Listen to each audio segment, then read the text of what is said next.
A life of a star. A star!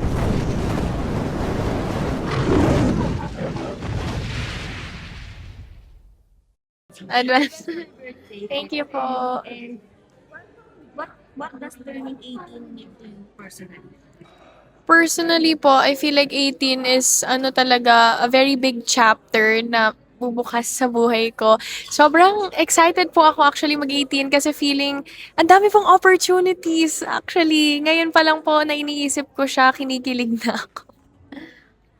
Next is there anything you're leaving behind as a child and embracing as an adult? Feeling ko naman po, wala po akong gustong iwanan sa childhood ko kasi yun din po yung nag-shape sa akin sa kung ano ako ngayon. Pero siguro po, mas gusto ko na lang i-leave behind yung mga negative experiences na syempre naranasan ko nung bata ako, mga tao na kailangan ng iwan pag nag-18 ako. So, What's the biggest lesson you've learned before reaching this milestone?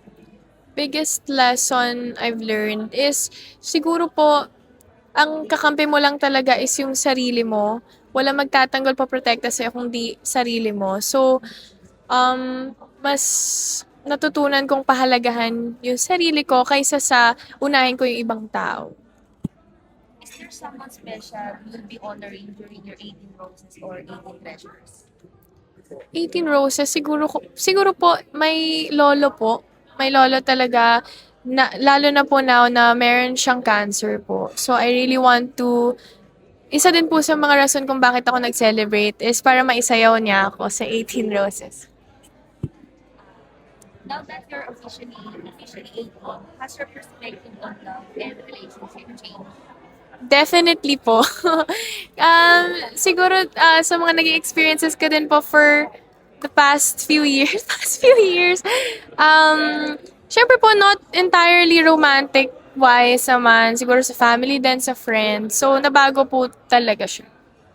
So, nakikita ko talaga yung vibe sa'yo ni Nadia. Kasi nung last time natin Talaga sabi mo, po. isa siya sa idol. Idol ko po ako. Yes, yung perspective mo sa love, nakikita ko yung anonym na nag-lead sa'yo. Tsaka bakit din talaga sa'yo mong darn. Darn. Sana po soon. Yes. Uh, if your life at 18 were the title of a movie or teleserye, what would it be and why? Um, ano ba? A life of a star. A star. Parang born to be a star. Pwede din. Uh, what are three things on your adulting bucket list? Um, Feeling ko buy my first property, my own sasakyan, and to solo travel. Uh, if you could make one birthday wish, not just for yourself, but for your career and family, what would it be? My biggest wish lang po talaga is sana gumaling yung lolo ko. Yun lang po talaga. Kasi wala na akong hilingin na iba. Diner TV has always believed that every milestone tells a story. As you celebrate your day, what story do you people will remember about Princess Aliyah years from now? Siguro po on